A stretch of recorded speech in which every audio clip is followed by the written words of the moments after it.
Hi, I'm Victoria Cannon. I am the Director in the Office of Evaluation, Curricular Research, and Development here at Ohio State University.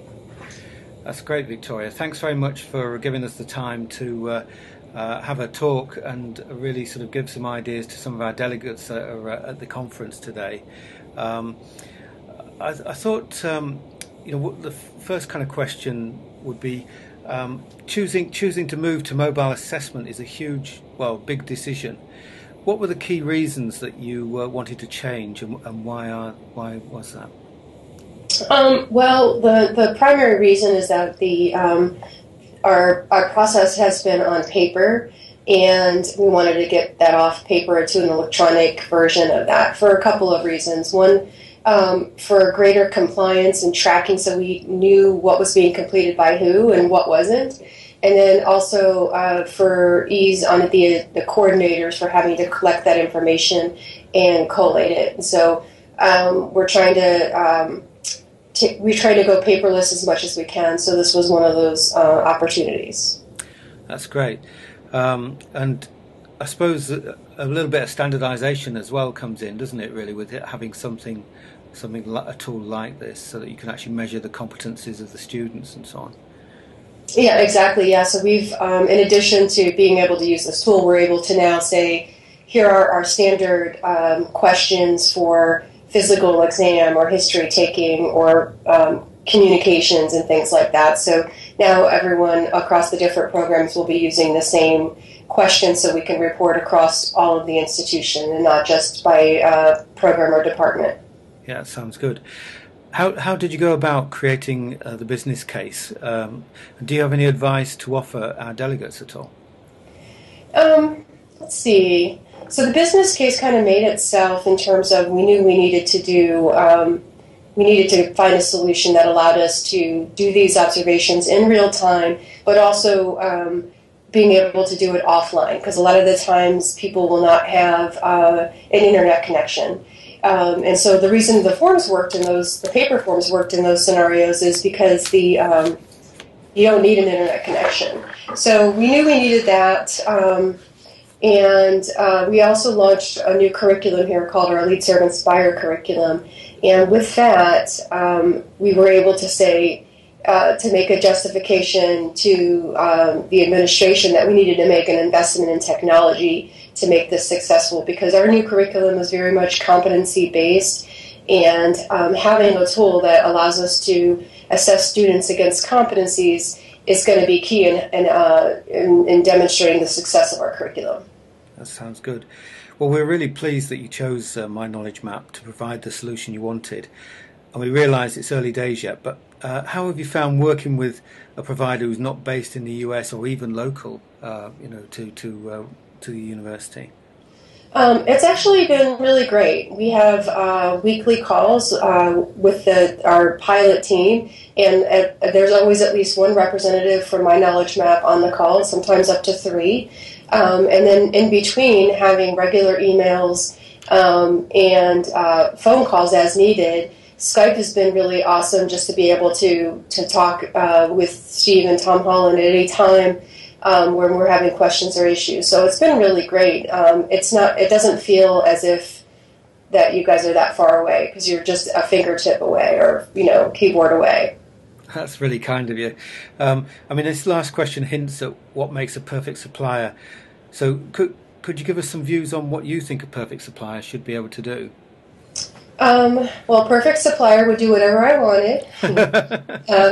But I think that what's been great about MyKnowledgeMap is the responsiveness and the collaboration. And so we knew going into it that Ohio State had some not necessarily unique needs for the U.S. medical market, but definitely unique needs that are different than the UK market that are your primary customers. And so we've approached this more as a partnership to say, how can we achieve what we need to achieve using the tool, but how can we further build the tool out to do more for what we're trying to do? And hopefully that will benefit other customers as well. So I think just knowing that our issues and concerns are being heard and addressed. The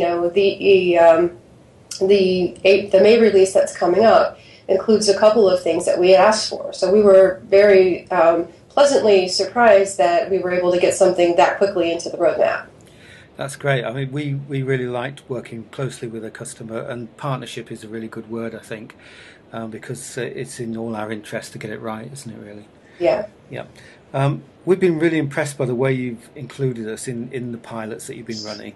And given the scale of the medical college, which is starting with a pilot of 1,000 students with a 10,000 cohort, could you give us some insights in how you organise this, and how do you think it's going? It's going really well. So we're doing, like as you said, multiple pilots. And so we're, with our new curriculum, it's a 3-part curriculum. So in part 1, our students work in private practice settings 1 afternoon every other week. And at those sessions, they're basically learning, how to be a doctor, by watching a doctor. And they get to interact with the patients, and they're learning basic physical exam skills. So they're learning how to do like a neurological exam or cardiopulmonary exam. And so at those sites, the student needs to be directly observed doing those procedures on a real patient. And so we're using Myprogress in order for the preceptors in those cases to document whether the student did successfully achieve that or not.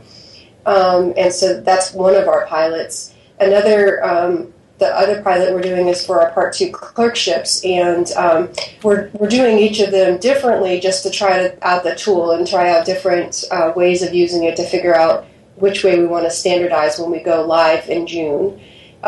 So that is 4 different clerkships. So we're doing observational assessments there, but we're also doing assessment validation by email.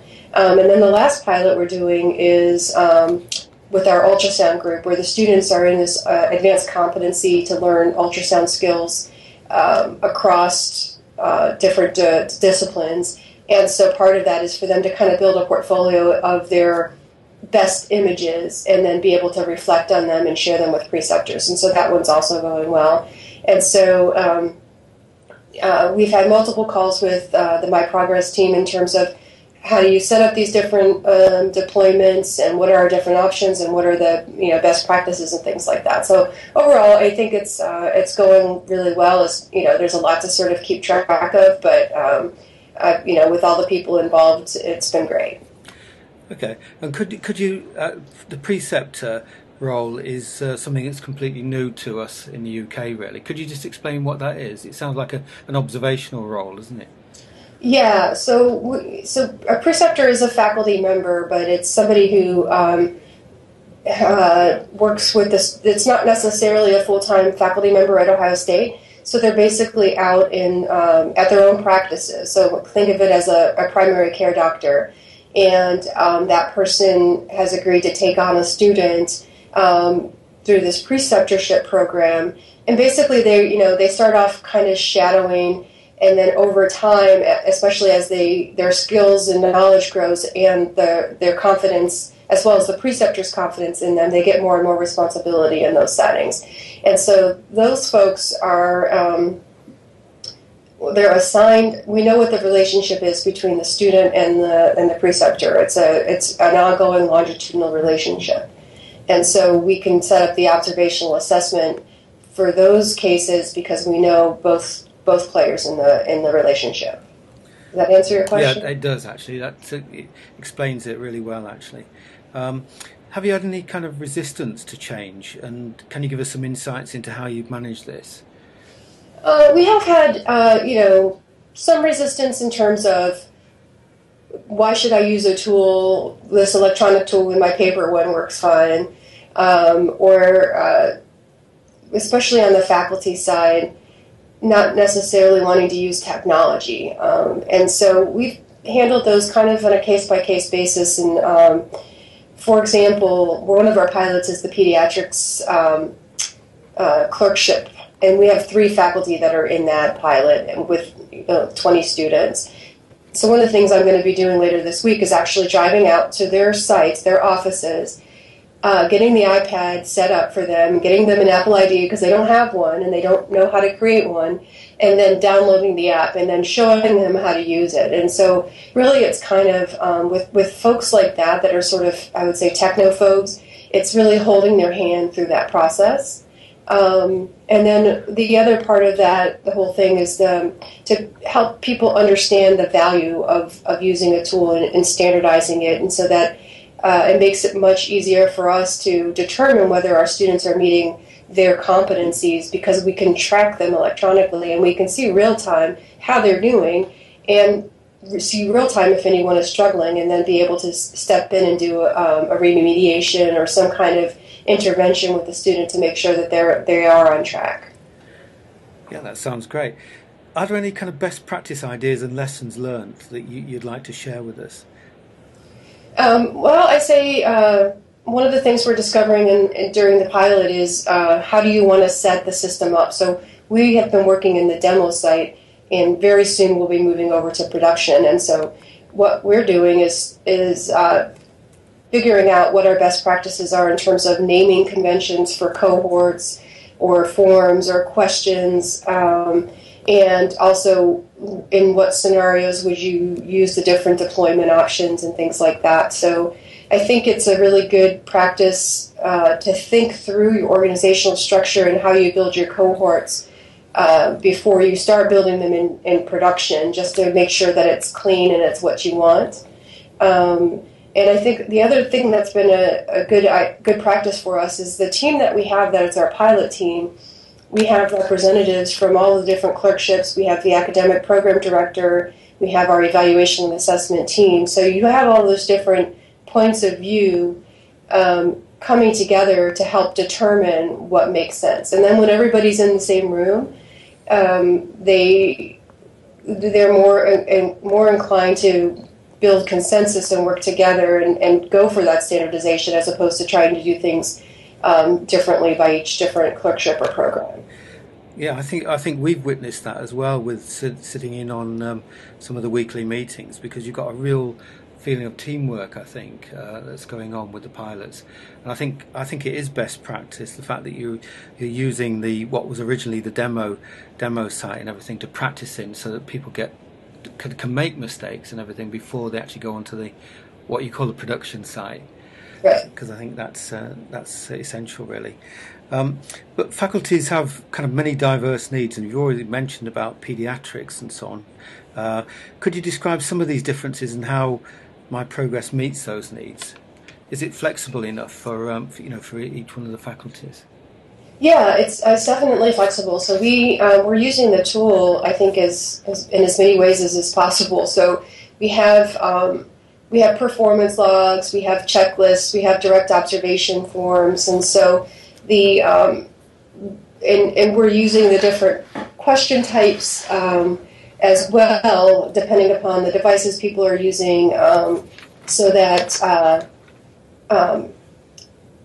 we're able to basically build any form that we've done on paper and do it in Myprogress. And then through the pilot, I've kind of figured out, well, this looks better if you're using an iPad or an iPhone. And most of our faculty don't actually have devices. We know that all of our students will have them, but not most of our faculty don't. So they'll basically use a computer to log their assessments and things. And so, I think the tool's been great in terms of being able to try different things and to be able to build different types of forms. Right.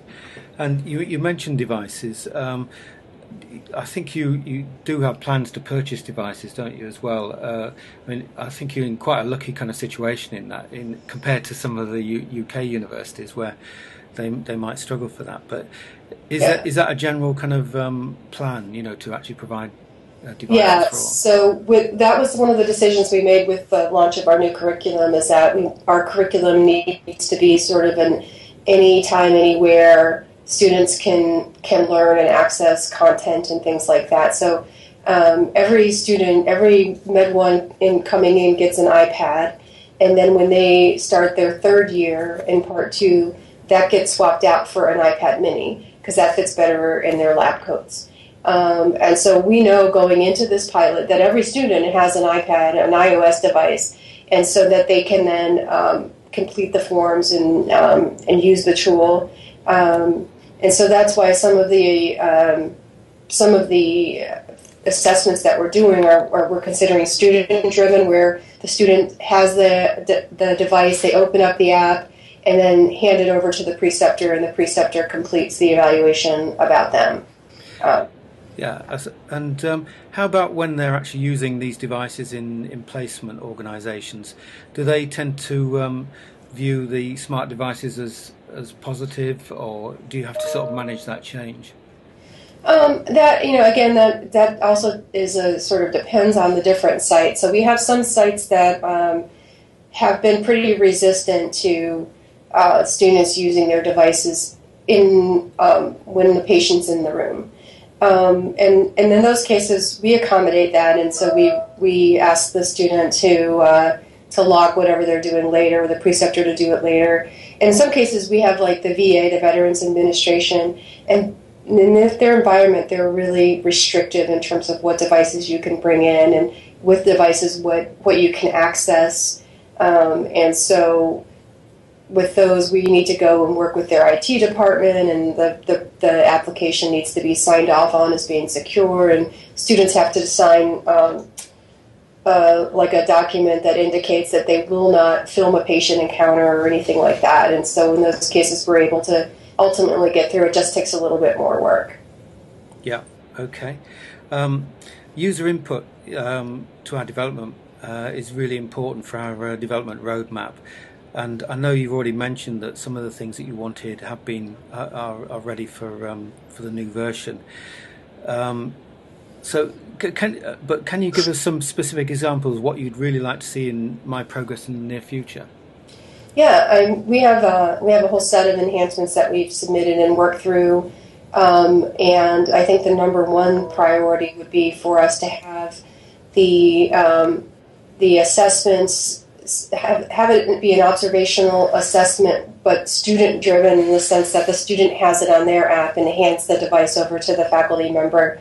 Because that just makes it easier for our faculty members to know, to be able to complete the assessment. They don't have to log in. They don't have to, figure out what the website is or anything. It just needs to be really super easy for them. And so if we were able to do this, then have the faculty member receive an email back to say, this was submitted, with your name on it, and then for them to be able to go back in and maybe add comments and things like that, that would really meet our workflow and our business need. And I think that's something I'm hoping happens in the August release. And the other thing is sort of with regards to the roles. Right now there are just a limited number of roles in Myprogress, and we want to kind of change those around a little bit, because our coordinators do kind of, they create the forms, they deploy the forms, and our faculty members only complete them, and so we want to have a restricted instructor role that just is allowed to complete assessments and not do anything else in the system. So I'm also hoping that comes out in the August release. Yeah, that we're starting to get that kind of feedback from other universities as well. So that's really, really very useful for us. So do you have any advice on best practice or things you'd like to share with our delegates at all? I mean, you've shared quite a lot of insights already. Well, like I said, the key I think for us is to having this close working relationship with your team, and being able to, and as you said in the demo environment, make those mistakes. I mean, I'm one of those people that will accidentally delete something, or if I can break it, I'll break it, and so. It's good for me to learn how to and walk through that in sort of this test environment that has no consequences, and then for us to really know going into when we go into production what we really want the system to be. So I would say practice before you make any decisions about how you're going to actually deploy this with real students and real faculty.